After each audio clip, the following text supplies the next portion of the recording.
Okay, working on the Jeep, and it's dusk out. You can't tell, but it is, and my flash is on, which will actually help for the video. Everybody knows that these WJs are notorious for the wiring breaking in here. If you guys are searching this video, I'm going to title it another possible reason why you're having problems. But I cut my boot right out. This is my commuter car. This isn't my everyday car, so you know, I'm fine with this because it just gave me more room to do the repair. But anyways, my main power and my ground obviously snapped. Nothing else was gone. I didn't even check the passenger side because I wasn't having those symptoms of having problems.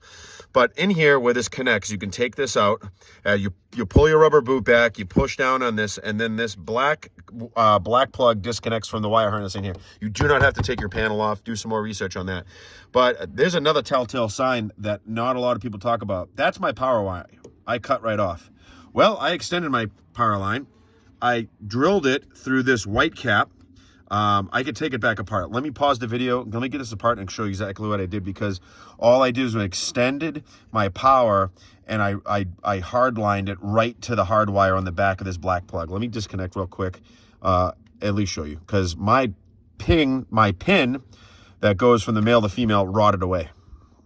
Okay, so back in here, you can see what I did over here. I drilled through the white in the almost same location as the original power wire. Horrible camera work, but you see that black wire? It's going through like this other side of this white cap. And all I did was shrink wrapped and hard lined it to the harness on the backside, because my pin inside there rotted right away. So if I disconnect this plug, you'll see 9 to 10 plugs in there, and the right hand corner where the power goes in is completely rotted away, and it's rotted inside this black plug. Right now, if I took that apart, it's pointless because I put dielectric grease in there to protect the other pins that were in there. But my ground wire was broken and my power line was broken. And I'd get to like a red light or a gas pump or something like that. I'll just push that back for now. Make sure that black wire is in there. Actually the power wire, but it's just the same gauge wire. I use black for positive and negative, but I know. But I might end up doing some like wire loom in here just to protect that. That's an extension for the positive and negative. But if you're having intermediate problems up here, everything works now. It wasn't. I was actually I had passenger side and my two rears would work, and my left and right for my power mirrors would work. But if I hit my locks to like unlock or lock it, because you know these WJs, the only place to put a key in is this door. The hatch don't have one, and none other door. So if like you lock and you're locked out, you can't even pop the back. I don't think there's a key slot. I could be wrong.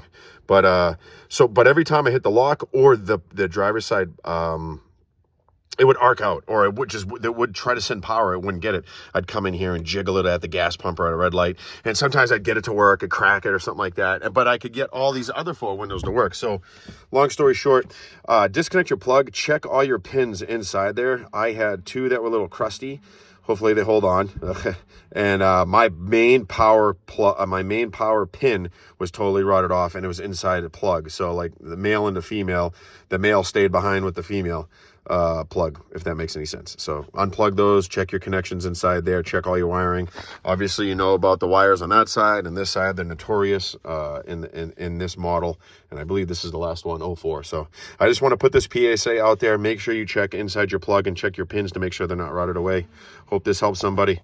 And if you did, make sure you leave a comment how you found yours and diagnosed yours problem. Because listen, if you go buy this, even on the Jungle website, it's $119, and it's not even a Chrysler product, and it's very expensive to change out the master switch. So do your diagnostics first and investigate what you're doing. So make sure you subscribe, leave a comment, and I'll see you guys in the next video.